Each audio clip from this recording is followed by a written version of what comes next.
Every second, every day, I spend hoping we never. Passionnés de la pâtisserie, bonjour. Alors aujourd'hui pour la box du mois, on va se retrouver pour faire une petite recette d'été, une tarte abricot et romarin. Et on va commencer de suite avec une pâte brisée. Donc dans la cuve du batteur, vous pouvez mettre farine, sucre et un petit peu de sel pour le goût et la coloration de la pâte. Et on va mélanger ça avec l'eau et le beurre que vous allez couper préalablement en petits dés. Alors on mélange à la feuille au batteur, mais on peut aussi bien le faire à la main si on n'a pas le batteur. Hop, on met l'eau, on mélange et le beurre au fur et à mesure. Jusqu'à ce que ça fasse une belle pâte et on se retrouve pour voir le résultat. Alors une fois que notre pâte est finie, vous voyez, on a une pâte bien homogène. Excusez-moi, bien homogène. Et on va la mettre bien à plat dans un film alimentaire en faisant un beau carré pour que ce soit plus facile à étaler pour après foncer notre tarte. Donc vous voyez, on l'aplatit. On filme le tout.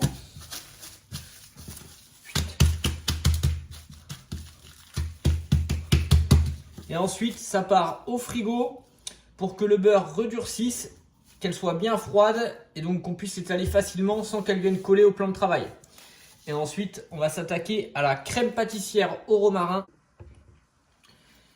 Et maintenant, la crème pâtissière au romarin. Donc, on va mélanger le sucre avec la poudre à crème. On ajoute les œufs. Hop, on mélange.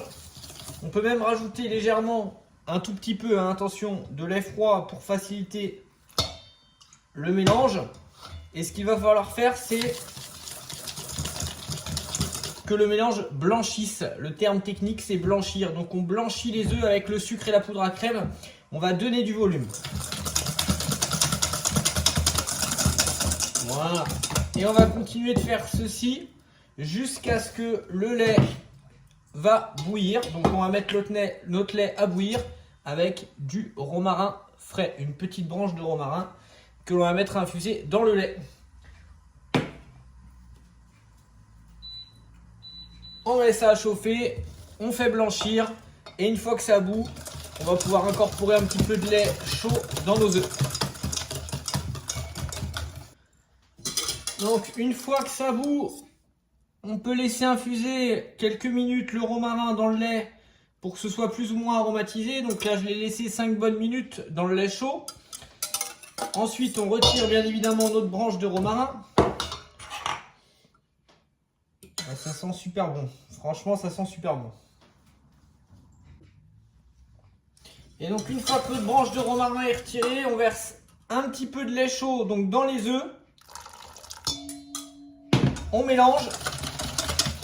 Et ensuite, on remet le tout dans la casserole. Ça évite en fait de brûler les œufs.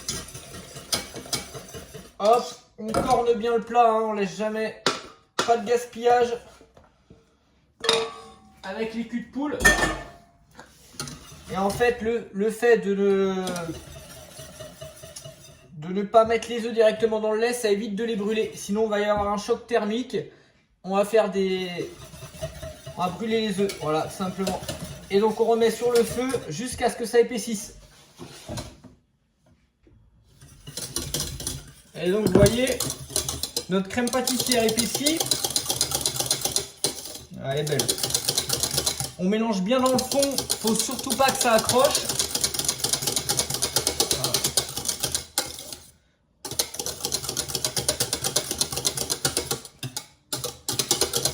Vous voyez là, quand ça se tient bien là comme ça, c'est qu'elle est prête. Donc hop, une fois que notre crème pâtissière est prête, première chose à faire, c'est la débarrasser dans un plat. Voilà, hop. Pareil, on corne bien. On n'en laisse jamais dans le fond de la casserole des plats, pas de gaspillage.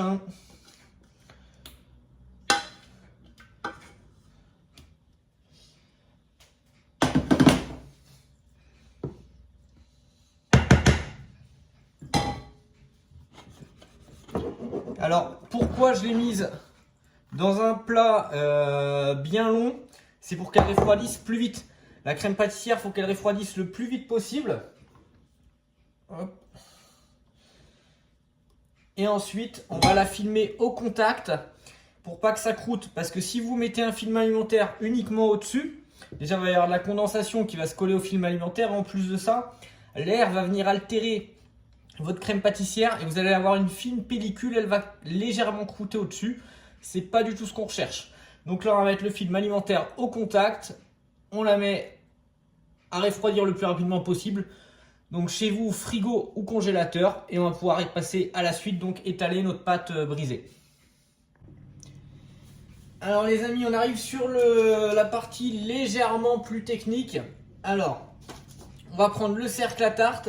Et on va commencer par beurrer le cercle à tarte pour que ce soit facile à décercler à la sortie de cuisson.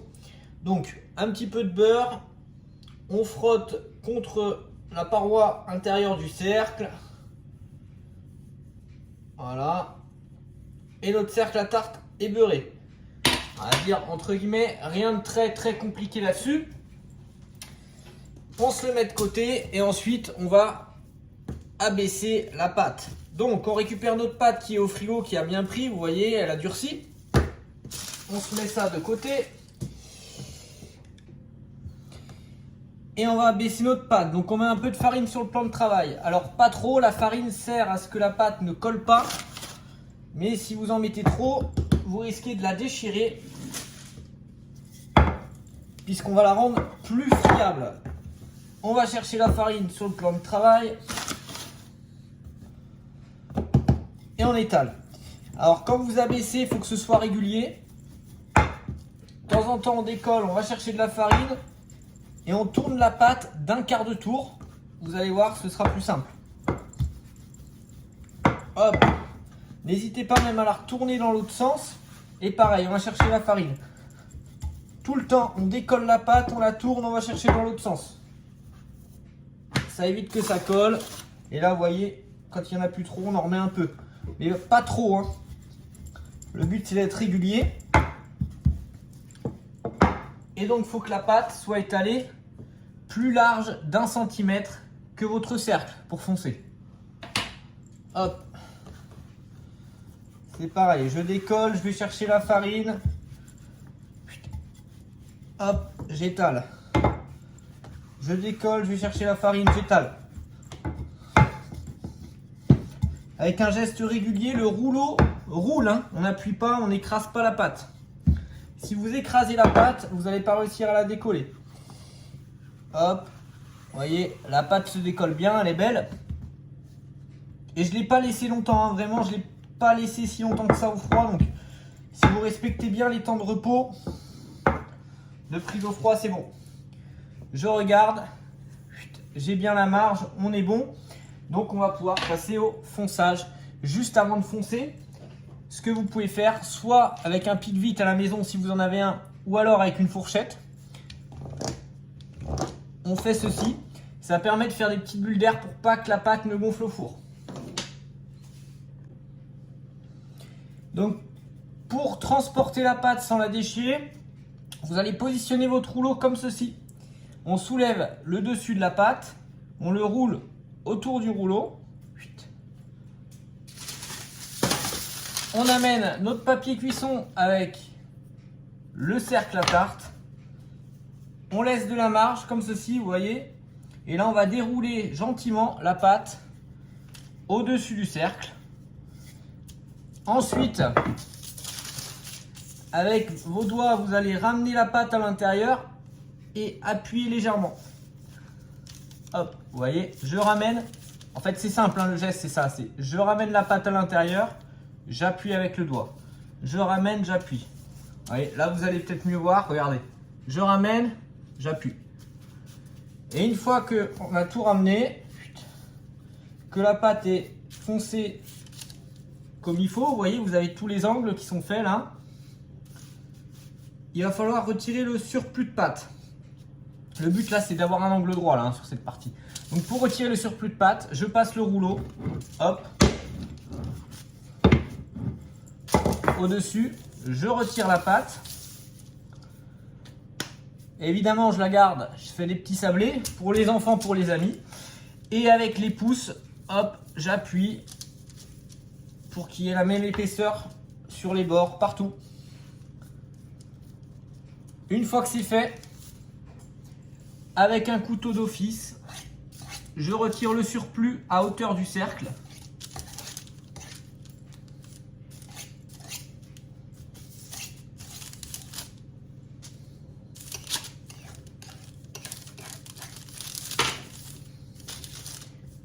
Et j'ai un joli fond de tarte. Alors pour la cuisson, il y a plusieurs méthodes. Je réégalise, voilà. Donc il y a plusieurs méthodes. Première méthode, je mets ma pâte au froid. Une fois qu'elle a bien prise, je la cuis. Moi de mon côté, c'est ce que je vais faire. Deuxième méthode, je mets du poids. Vous remettez un papier cuisson par-dessus. Vous mettez des billes, donc soit ça peut être des petits pois secs, ça peut être plein de choses comme ça. Des pois chiches, etc. Et à mi-cuisson, on retire et on relaisse colorer la pâte. Voilà, c'est à vous de voir. Moi, de mon côté, je vous conseille de la laisser au frais. Une fois que la pâte a bien redurci, vous mettez à cuire. Et ensuite, on se retrouve pour le garnissage de la tarte et les petits abricots. Donc, sortie de cuisson, le fond de tarte est terminé. On va pouvoir s'atteler donc à le garnir avec la crème pâtissière. Et ensuite mettre nos jolis abricots dessus. Je vous montre ça de suite. Après avoir rempli donc votre poche à douille de crème pâtissière, on va faire une légère entaille au bout de celle-ci, à peu près 1 cm, d'accord? Hop. Réflexe à prendre, c'est jeter le bout de poche qu'on vient de couper, hein, qui ne termine pas dans le fond de tarte. Et donc, pour les droitiers, avec votre main droite, vous allez faire pression. Avec votre main gauche, vous allez diriger la poche à douille bien droite. Et je fais une belle spirale. Je garnis mon fond de tarte de façon régulière. Voilà, vous voyez.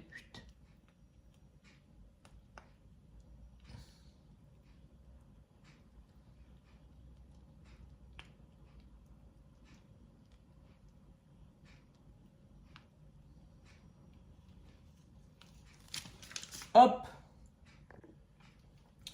On récupère nos abricots achetés sur le marché ce matin. Hop, petits abricots de Provence, ils sont tout beaux. Et on va les dénoyauter. Alors c'est parti, vous voyez, vous les dénoyautez, vous les coupez en deux. Hop, on retire le noyau à chaque fois. Et là, ce qu'on va faire, alors dans ce sens, hein, toujours, hop, je vous montre ça, regardez. Abricots, évidemment, vous les rincez bien avant. Des fines lamelles, mais vraiment très fin. On part toujours de l'angle et on fait quelque chose de fin, de joli. Regardez ça. Et on va obtenir des petites lamelles assez fines comme ceci. On les fait tous. Donc on fait notre mise en place de lamelles qu'on va pouvoir ensuite poser sur notre crème pâtissière au romarin. Et donc là on y va, on part de l'extérieur et on va vers l'intérieur, on fait une belle rosace, on superpose. Comme quand on faisait les tartes aux pommes quand on était petit. Et on tourne, on tourne, on tourne. Voilà, choisissez des morceaux de la même taille. Il faut que ce soit coupé assez fin, hein, que ce soit mignon, pas gros. Voilà, la pâtisserie, c'est de la finesse, je vous le rappelle. Et c'est super important. Il faut que ça donne envie.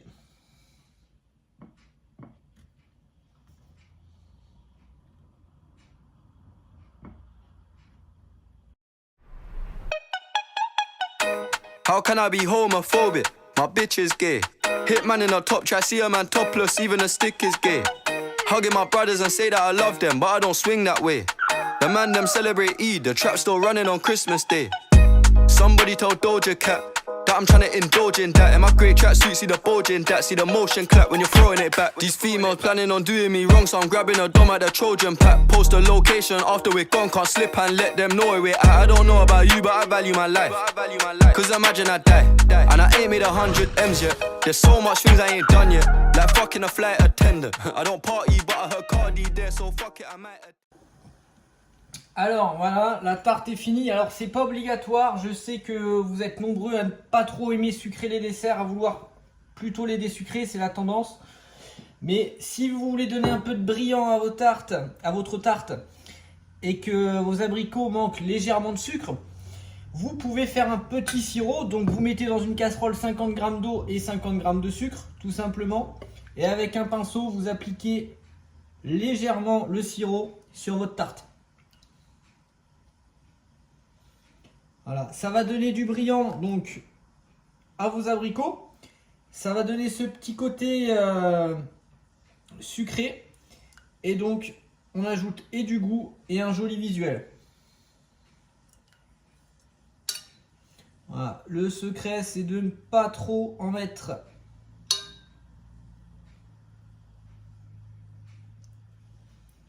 Voilà. Vous appliquez bien, hop, sur vos abricots et votre tarte est terminée. On peut la décorer en ajoutant au centre ce que vous voulez ou alors une petite branche de romarin pour faire le rappel. Et voilà, et félicitations pour votre réalisation. Et maintenant, je vous souhaite de vous régaler. I think you